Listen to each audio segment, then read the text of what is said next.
नमस्कार दोस्तों, स्वागत है आपका इस चैनल में। माघ मास महत्तम अध्याय 5। ओम गणेशाय नमः, ओम गुरुदेवाय नमः। इतनी कथा कहकर थोड़ी देर शांत रहने के बाद गुरु वशिष्ठ जी ने कहा, हे राजन, भगवान दत्तात्रेय से कार्तवीर्य ने माघ महत्तम सुनने के लिए जो प्रयत्न किए थे उनको अब मैं तुम्हें सुनाता हूँ। उन दिनों भगवान दत्तात्रेय जी सहसा पर्वत पर निवास कर रहे थे। तब महिष्मति के राजा कार्तवीर्य ने जाकर उनसे निवेदन किया, हे देवेश, मैंने समस्त धर्म श्रवण किए हैं, अब आप माघ स्नान के फल का वर्णन करें। दत्तात्रेय जी बोले, हे राजन, मैं तुम्हें वह इतिहास बताता हूँ जो ब्रह्मा जी ने नारद जी को सुनाया था। इस भारत भूमि में जो प्राणी माघ स्नान नहीं करते उनका जन्म अखारत ही है। व्रत, दान, तप, यज्ञ आदि सबसे भगवान श्री हरि उतने प्रसन्न नहीं होते जितने माघ स्नान से होते हैं। जैसे सूर्य के समान कोई तेज नहीं टिकता, वैसे ही माघ स्नान के सामने कोई अन्य कर्म नहीं टिकता। प्राणी को चाहिए कि वह भगवान श्री हरि को प्रसन्न करने की इच्छा से माघ स्नान अवश्य करे। मनुष्य का शरीर हाड़, मांस और रुधिर का एक ढांचा है। यह मूत्र, विष्ठा आदि दुर्गंधों से युक्त रहता है। वृद्धावस्था, शोक, विपत्ति आदि से घिरा है। मानव देह रोगों का घर है। प्राणी का स्वभाव स्वयं संतप्त रहना और दूसरों को संताप देना है। पुरुष लोभ, मोह, क्रोध, निंदा, ईर्ष्या, बैर आदि से पूर्ण है। प्राणी सत्व, तम, रज आदि तीनों दोषों से घिरा रहता है। वह अधर्म की ओर अग्रसर होता है। प्राणी का शरीर अंत में नाश को प्राप्त होता है और उसमें कीड़े पड़ जाते हैं। विष्ठा या भस्म बन जाता है या कुत्ते, श्रृंगल आदि का आहार होता है। इस प्रकार का मानव शरीर पाने वाला जीव यदि माघ स्नान ना करे तो उसका शरीर धारण करना ही व्यर्थ है। माघ स्नान से प्राणी के समस्त संचित पाप नष्ट हो जाते हैं। ब्राह्मण होकर भी जो विष्णु भगवान से प्रेम नहीं करता वह उसी प्रकार नष्ट होता है जैसे अयोग्य को श्राद्ध, ब्राह्मण विहीन क्षेत्र, आचार रहित कुल नष्ट होते हैं। कपट से भरा धर्म, क्रोध के द्वारा तपस्या कृत संकल्प न होने के कारण ज्ञान अभिमान से सुनी गई कथा नष्ट हो जाती है। गुरु पर अविश्वास करने वाला ब्रह्मचारी और मंद अग्नि में डाली गई आहुति, अकेले किया गया स्वादिष्ट भोजन नष्ट हो जाते हैं। कन्या बेचकर एवं कंजूसी द्वारा संचित धन शुद्ध एवं दरिद्री का यज्ञ नष्ट करते हैं। जिसका अभ्यास छूट जाए वह विद्या, सदा झगड़ा करने वाला राजा, रोजी कमाने के उद्देश्य से की गई तीर्थ यात्रा तथा व्रत स्वतः नष्ट हो जाते हैं। चुगली तथा झूठी वाणी, संशय, मंत्र जाप, व्याकुल चित्त से किया गया जप नष्ट है। वेद पाठ रहित मूर्ख को किया गया दान नास्तिक का परलोक, श्रद्धा रहित किया गया धर्म कार्य व्यर्थ होता है। निर्धनता के कारण जिस प्रकार प्राणी इस लोक में समस्त सुख एवं वैभव से वंचित रहता है, उसी प्रकार हे राजन, बिना माघ स्नान के प्राणी का जीवन तथा देह धारण करना ही व्यर्थ ही जानो। जो प्राणी मकर के सूर्य में उदय के समय स्नान नहीं करता उसकी मुक्ति नहीं होती, उसके पाप नष्ट नहीं हो सकते। गौ और ब्राह्मण की हत्या करने वाला, स्वर्ण का हरण करने वाला, मदिरा पीने वाला, गुरु की भार्या से संभोग करने वाला, पर स्त्रीगामी आदि 5 प्रकार के महान पापी तक माघ स्नान के द्वारा मुक्ति पा सकते हैं। उनके ये महापाप स्वतः नष्ट हो जाते हैं। माघ स्नान के समय जल में उतरते समय प्राणी के पाप कंपायमान हो जाते हैं। जल कहता है, मैं समस्त पापों को नष्ट कर दूंगा। जब प्राणी माघ स्नान कर लेता है तो उसके पाप नष्ट हो जाते हैं। समस्त पाप नष्ट हो जाने के कारण वह निर्मल हो जाता है। माघ स्नान प्राणी के पापों को इस प्रकार जला देता है जैसे अग्नि ईंधन को जला डालती है। हे राजन, ज्ञान, अज्ञान और प्रमोद से किए गए सभी पाप उसी तरह नष्ट हो जाते हैं जैसे सूर्य के प्रकाश से अंधकार। माघ स्नान श्रेष्ठ फल देने वाला है। जिस प्रकार विष्णु भक्ति में सभी प्राणियों का अधिकार समान है, उसी प्रकार माघ स्नान के लिए भी सभी अधिकारी हैं। इसी कारण इसे श्रेष्ठ पाप नाशक, उत्तम मंत्र और परम तप कहा गया है। प्राणी को पूर्व जन्म के अभ्यास द्वारा ही माघ स्नान की बुद्धि उपजती है।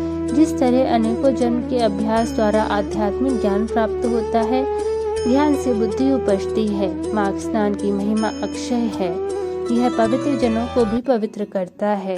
जो प्राणी इस स्नान को नहीं करते वे सुख संपदा से वंचित रहते हैं। उनको संसार के सुख प्राप्त नहीं होते। हे राजन, इस परम प्रभावशाली माघ स्नान की प्राचीन कथा सुनो। कांजिका नाम की एक ब्राह्मणी भृगु वंश में हुई। वह बाल विधवा हो गई। उसने कठोर तप किया। विंध्याचल पर्वत पर रेवा और कपिल के संगम स्थान पर भगवान श्री हरि की आराधना का व्रत धारण करके वहां बैठ गई। उसने अपने समस्त इंद्रियों को जीत लिया, क्रोध को नष्ट कर, और वह एकांकी रहकर अल्प भाषणी हुई। उसने तपस्या के द्वारा शरीर को सुखाना आरंभ कर दिया।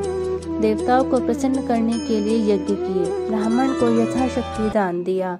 वह आहार हेतु खेतों में से अन्न चुनती और समस्त व्रतों को नियम पूर्वक धारण करती थी। नर्मदा के पावन तट पर वह पुण्य मास बिताती थी। उस सुशील तपस्विनी ने बड़े धैर्य और संतोष के साथ माघ स्नान किए। हे राजन, कालचक्र के प्रभाव में पड़कर उस ब्राह्मणी ने उसी तीर्थ स्थान पर अपनी तापस देह त्याग दी। मृत्यु के उपरांत माघ स्नान के प्रभाव से वह भगवान श्री हरि के वैकुंठ धाम को गई। वहाँ 4000 वर्ष तक सुख भोगती रही। उसके बाद ब्राह्मण जी ने सुंद और उपसुंद नामक महाबली दैत्यों का नाश करने के लिए उस ब्राह्मणी को तिलोत्तमा के रूप में पुनः अवतरित किया। उसने अपने पूर्व पुण्यों के प्रभाव से वह परम रूपवती हुई। तब समस्त ब्राह्मण में परम सुंदरी थी। उसे देखकर देवता तक मोहित हो गए थे। वह समस्त अप्सराओं में श्रेष्ठ थी। उसके सृजन सारे भगवान ब्रह्मा जी भी उसके रूप को देखकर आश्चर्यचकित रह गए।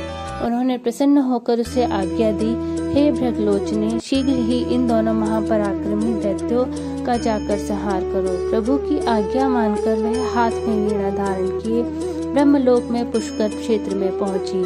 उसने रेवा के जल में स्नान किया, चमकीले लाल वस्त्र धारण किए, करधनी और नुपुरों की मोहक आवाज करती हुई चली। उसने गले में मोतियों की माला और कानों में लटकने वाले कुंडल पहने, तादवी के फूल चोटी में गूंधे अशोक वृक्ष के नीचे बैठकर उसने वीणा बजाकर मधुर लय में गाना शुरू किया। इस परम सुंदरी को देख जब नितांत अकेली मधुर स्वर में गाता उन दोनों दैत्यों के सेवकों ने देखा तो अपनी स्वामियों को जाकर सूचना दी। दूतों ने प्रसन्न हो सुंद और उपसुंद को कहा, हे दैत्यराजो, यहीं पास अशोक वन में एक परम सुंदरी नितांत अकेली बैठी वीणा पर गा रही है। उसका स्वरूप बहुत ही मनोहर है। मालूम नहीं है कि वह देवी है, मानवी है अथवा दानवी है। कहा नहीं जा सकता कि वह अप्सरा है, राक्षसी है। यह नितांत सत्य है कि स्त्री रत्न है। आप दोनों ही स्त्री रत्नों के परखी हो, इसलिए चलकर उस मनोहर रूप धारिणी स्त्री को अवश्य देखो। दूतों ने उन वचनों को सुनकर वे दोनों कामुक दैत्य तुरंत उठ बैठे। उन्होंने मदपात्र वहीं छोड़ दिए। सेवा में रत सहस्रों सुंदरियों को त्याग कर वे दोनों अपनी भारी गदाएं लेकर दूतों के साथ उस परम सुंदरी को देखने चल दिए, जो वास्तव में उनका वध करने हेतु प्रकटी थी। जैसे ही वे उसके सम्मुख पहुंचे, उसके मनोहर स्वरूप को देखते ही मोहित हो गए। उसका रूप, सौंदर्य, श्रृंगार और कटाक्ष ने उन दोनों के हृदय में कामाग्नि भड़का दी थी। वे दोनों मस्त हाथी की तरह उसके सामने जाकर खड़े हो गए। दोनों ही मद्य पिए थे और दोनों ही उस स्त्री के ऊपर आसक्त थे। इस कारण आपस में ही लड़ बैठे। सुंद ने कहा, हे भाई, अब तो स्थान को त्याग कर चला जा। यह मृगलोचनी अब मेरी पत्नी होकर रहेगी। उपसुंद बोला, नहीं, ऐसा नहीं हो सकता। इसे तो मैं अपनी पत्नी बनाऊंगा। उसके लिए वे दोनों आपस में ही लड़ने लगे। दोनों अपनी गदाओं से एक दूसरे पर प्रहार करने लगे। काल की गति से वे दोनों महापराक्रमी दैत्य आपस में द्वंद्व करते हुए मारे गए। दैत्यों का मरा जाना उसके साथ ही भागने लगे और देवता प्रसन्न होकर जयकार करने लगे और अपना कार्य पूर्ण होता हुआ देख तिलोत्तमा सभी दिशाओं को अपने दिव्य प्रकाश से अलौकित करती हुई सीधे ब्रह्मलोक को चली गई। हे राजन, तिलोत्तमा को सकुशल आया देखकर ब्रह्मा जी ने संतुष्ट होकर वरदान देते हुए कहा, हे चंद्रवदनी, मैंने तुमको सूर्य के रथ पर स्थान दिया। जब तक आकाश में सूर्य है तब तक तुम नाना प्रकार के भोगों को भोगोगी। इस प्रकार वह ब्राह्मणी आज तक सूर्य लोक में दिव्य भोग प्राप्त करती हुई माघ स्नान का फल प्राप्त कर रही है। हे राजन, यदि प्राणी परम गति और दिव्य भोगों की इच्छा करता है तो उसे मकर संक्रांति में स्नान करना चाहिए। माघ स्नान से उत्तम फलदायक और कोई नहीं है। इसके द्वारा प्राणी के समस्त पाप नष्ट हो जाते हैं और अनेक यज्ञों से भी कई गुना फल प्राप्त होता है। अंत समय प्राणी मोक्ष को पाता है।